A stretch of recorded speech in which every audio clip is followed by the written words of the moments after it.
the last weekend in January. Sure I'm walking here. And we're getting ready to start some seeds. It's kind of a weird time to be thinking about the garden, but you know, if there's things that we want to get started early, because some of them have a long germination and need more time to grow. So I just wanted to come out here and take a look at the garden quick and at all of its awfulness. So we'll turn around and take a look at that. So here you have it. Oh no! Our solar bird bath broke. This is the second winter it's been out here, and it didn't have any problems last year, but I guess some of the ice or something, I don't know, got too brittle. That's sad. That was a gift from my brother and my sister-in-law. Anyway, so here we've got piles of rabbit manure and rabbit bedding. We used this last year. This is all from one rabbit. It's an amazing how much crap a rabbit puts out. This is the sad remains of the beans. I had them fenced off because the wild rabbits kept getting in here and eating them, but I didn't give them enough support. This all down here was boleta beans, which is like a black-eyed pea that I was really interested in trying. But for many of you who live in the mid-Atlantic like we do, you probably remember this past year it started raining in July and never really stopped till like Thanksgiving, and so the beans just kind of all rotted and went bad. The skeletal remains of our sunflowers. I also had squash growing in here that did not do very well because the groundhogs kept getting in them, or squirrels or rabbits, I don't know, some varmint. This was a little path I put in this year, and this area back here gets shady a lot, so I just stuck a bird bath there for now. But I think we might put another box in here and plant some things that are more shade tolerant, maybe some lettuces and stuff that like cooler stuff. More boxes that I piled more of the rabbit stuff in, and I'm gonna turn that all under and rake it down once we get closer to planting time. I won't even show you that corner because it's a mess. And then over here was the tomato beds, which the tomatoes, we got some, but I didn't stake them very well, and I was trying a new method that did not work, and they fell over and had issues. This was all peppers, and our plants did pretty well. Got a decent amount of peppers, although I didn't do a whole lot with them, but did make some dried peppers this year. But if you see all these vines that are in here, that's all loofah. We grew loofahs up on this thing, and they kept going, and took over this whole pepper bed next to them. And actually, yeah, look at this. They grew all the way over here to the rose bush, and all the way, that's a loofah hanging there. And there's a piece of a loofah way up there. They grew probably a good 20 feet up into the tree. These things are insane, and they grow, like we planted them in the first weekend in February last year, and they were still growing and putting off fruit that we couldn't even get to, the loofahs, because they weren't done yet in October. So they need a really long growing season. This was our strawberry bed. Our strawberries, we kind of we've had a couple of good crops over the last few years, but maybe 2 out of 5 years we had a good crop. But really, I've made enough strawberry jam to keep us going for probably like the next 10 years. So I just kind of weed whacked all through this, and this year, this spot here is going to be our, we're hoping to be moringa trees. We're going to plant them, dwarf moringas. We're going to plant them in pots and put them along this edge. This is the sad, there's a blueberry bush there, but this is the sad overgrown raspberry area. We do get a lot of raspberries, but these stupid pulp plants grow up in the middle and kind of just took over this whole section. So I got to cut that all out and try to dig some of that out. And also, I didn't trim back the raspberries this past year, so they were way overgrown. They do much better when you take the time, like in February or March, to trim out all the old canes and just keep the new growth. So I got to do that again this year. Also got a tree growing up there in the corner that I got to get rid of. So right now this is the front of the garden, but I think what we're going to do this year is we are going to bump this out. I'm going to take it off this whole front fence and buy some more fence rails and posts and extend the garden up probably another 30 feet on each side, so that all this area out here will all be garden space, and then that will be kind of our, it's a mess right now, but that's over there will be fenced in, but kind of more of a shaded picnic area outside of the garden, but it'll give the dogs more space to run around when they're out here with us. So there's the beginning garden tour for January. So now I'm gonna go inside, and I brought one of the little portable greenhouses that we have, that we start things inside since we don't have a big greenhouse outside. Not yet anyway. But going to plant a few seeds today, the Loofahs and Moringa, to get them started. So let's go inside and check that out. Hi guys, so I know you normally see Todd in front of the camera and talking about our gardens and such, but today I'm in front of the camera because the things that we're going to talk about are going to be my babies for this season. So the first thing that we're going to talk about is loofah. I know lots of people think this is a sponge. I thought it was a sponge, but it's not. It's a gourd. So I'm going to start them like now, and it's the very end of January, but we want to get them going. They take a long time to germinate, and then they have a really long growing season. So what ends up happening is that we plant it and we'll get a couple, but it doesn't really start to grow, like the fruit doesn't start to come out, the gourds don't start to grow until the end of the season. And they actually need to dry out and get brown on the vine, so before the first frost. So what happens is we'll get big gourds, and then they're not quite dry enough before we get our first frost, and then they kind of rot a little bit. And you might still be able to get a gourd off of it, and you might still be able to get a loofah. But what happens is, and this is only one little spot, that's actually a seed spot. What happens is when they've sat too long after the frost, they'll get little like moldy spots. I'm not sure what I'm going to do with this, because we've grown them organically and I want them to be as natural as possible. When you buy a loofah from Amazon or wherever, they tend to be bleached, like in regular Clorox, chlorine, bleach, whatever.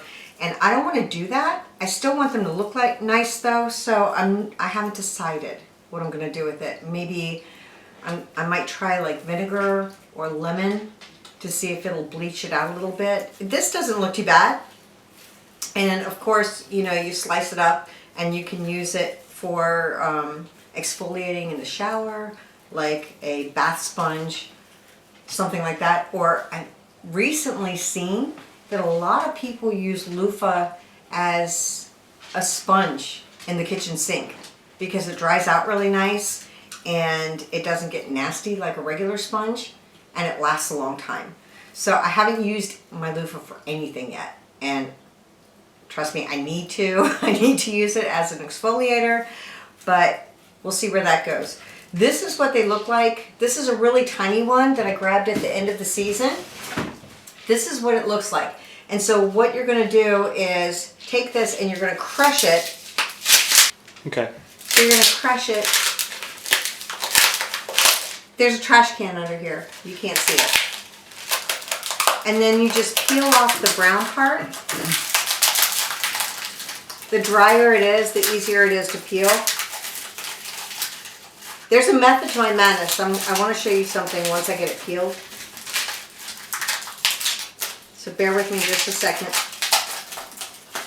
We'll edit the time. Okay, so I'm down to the end. You can see, if you can see over here, I know that it's at the edge of the camera shot, but you can see how brown this is. Like I said, this was one that was pulled out late, and so it's not really something that we'll use. Let me see if I can just break it in half.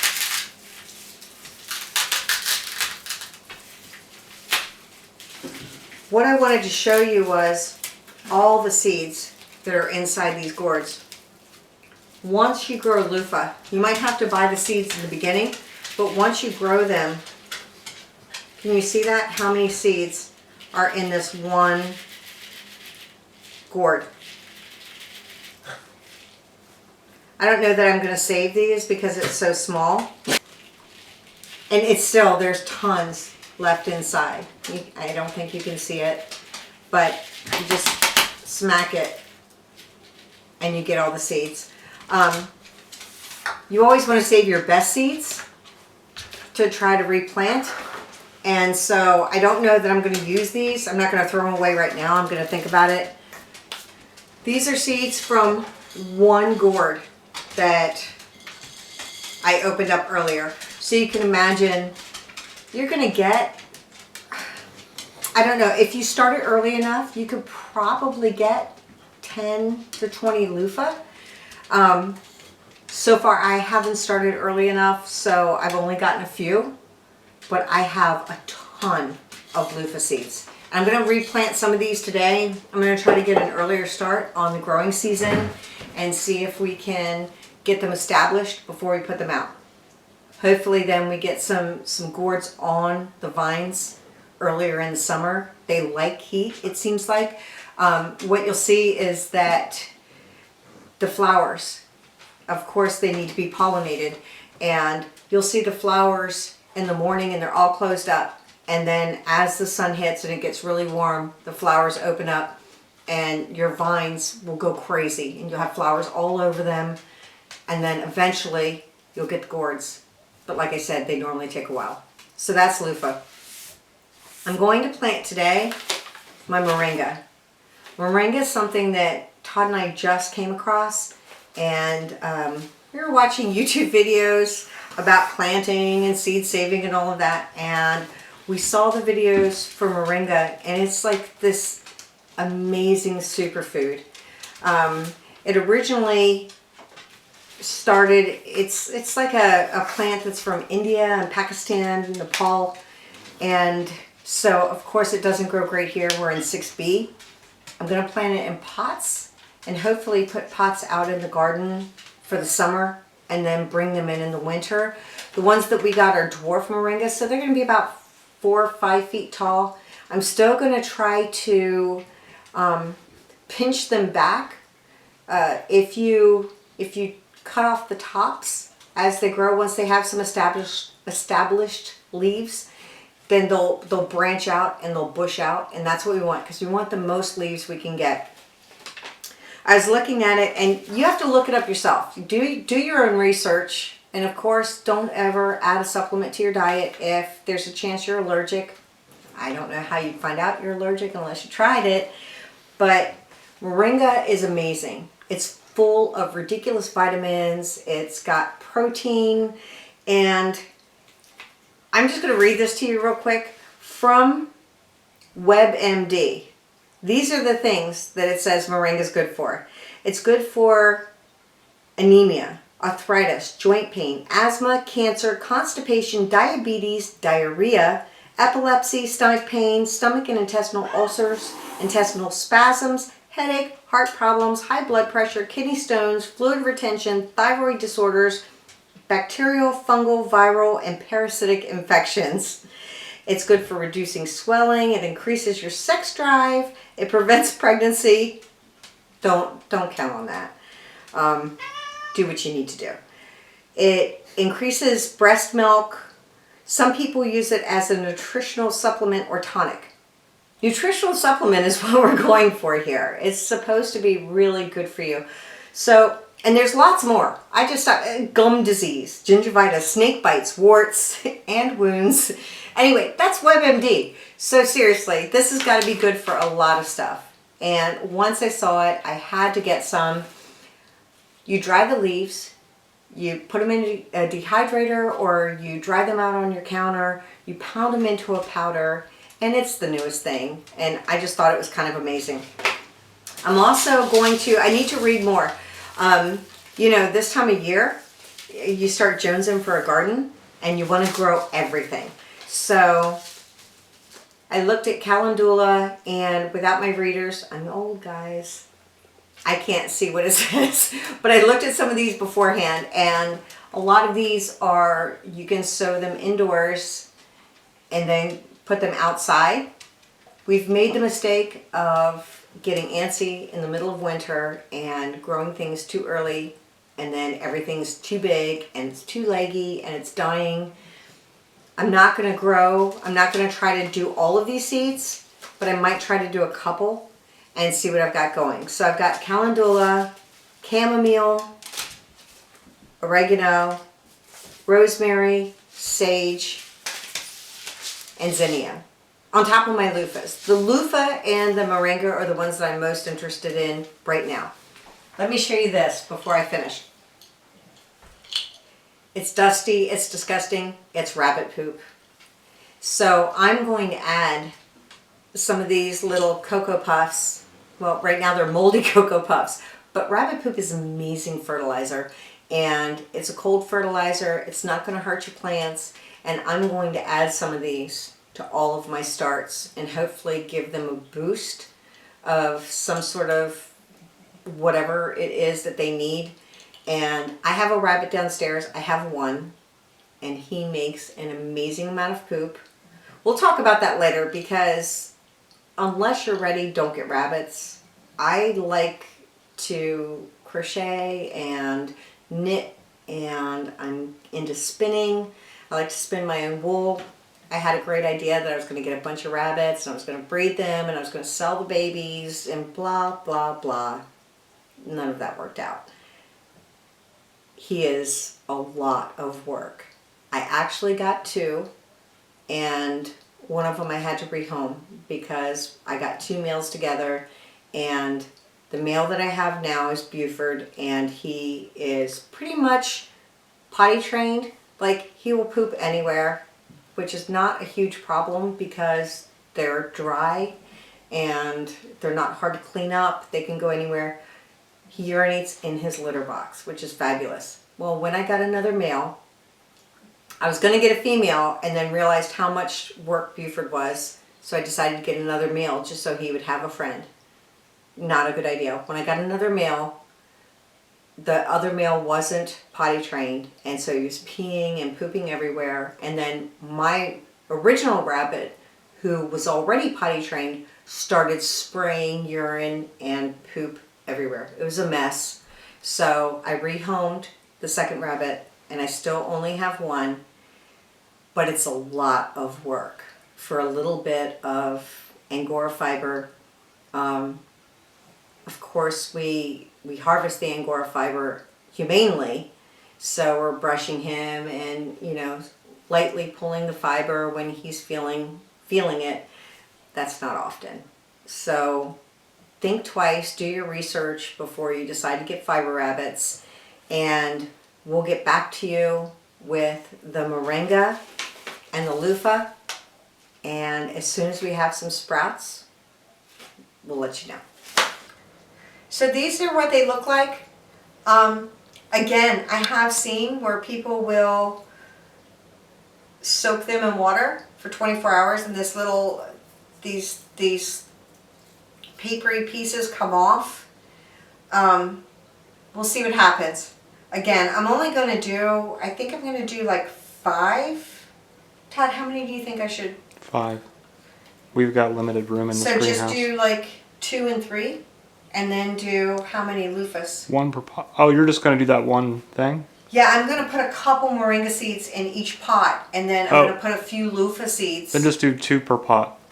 Okay. And that'll so, keep us 6 to have backup. All right. So Todd's suggesting 2 per pot. So I'm going to take 4 of the biggest, healthiest looking seeds. That one's not big and healthy looking. We'll go with these 4 to try to see if we can get those going. We still have we have a few in here. Let me show you. There's not that many in this package. So these, maybe if these don't germinate, then I'll try soaking them and seeing if I can get them to germinate that way. But for now, we'll just take 2. Oh. Okay, so here's an issue with me. Todd will tell you. So I planted tomato seeds. And I did it in like February. Was it last year or the year before? 2 years ago. Okay, so 2 years ago, I planted a ton of tomato seeds. My issue is I can't get rid of the ones that I want to thin. So what I did is each cell, I planted like 3 or 4 tomato seeds, and then I transplanted each one of those little sprouts into its own cell. So that year in the garden, we had how many tomato plants? I think 36, and then that we actually planted. Or no, 32 that we actually planted, and then there was another, there were 2 or 3 more trays full that... And that doesn't include, the 2 or 3 more trays full that Todd's talking about, doesn't include all the little transplants that I put into their own little containers and took to work and gave to everybody at work because I didn't want to lose the transplants or the seedlings that I had grown. So it's going to be an issue, but I'm doing these and doing multiple seeds. So here we go. 1, I'm going to plant them kind of close together. And just so you know, fair warning, if I get 2 moringa plants out of this, even though they don't transplant well, I'm going to try to save all 4 seedlings. So here's 2. I can't move the camera to show you, but I've just got them a few inches apart. And I'm going to put some more dirt in. Not too much.